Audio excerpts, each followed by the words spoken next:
Mga bro, eto na naman ang panibagong pag-asa sa dagat. Approved na ang construction ng 5 bagong Teresa Magbanua-class multi-mission response vessels na itatayo sa Japan para sa Philippine Coast Guard.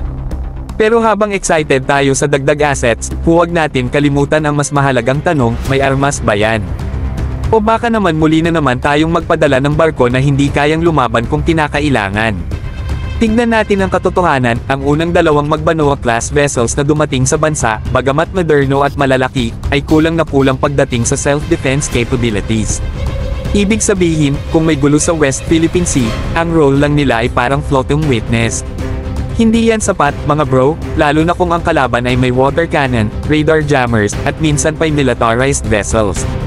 Kaya sana, ngayong panibagong batch ito at fresh from the shipyards of Japan, dagdagan na rin natin ang matinong weapons package.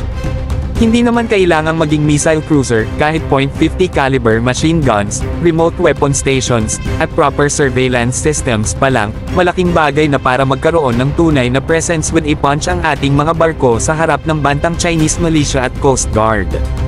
Kung kaya ng Japan Coast Guard maglagay ng 20mm cannons at long-range sensors sa sarili nilang vessels, bakit hindi natin kayang gawin sa atin?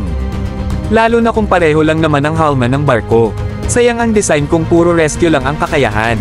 Dapat multi-mission in words and in action, kayang magbantay, mag-rescue, at kung kailangan, magdepensa. Remember mga bro, ang dagat ay hindi lang para sa humanitarian response. Ito rin ay arena ng sovereignty enforcement.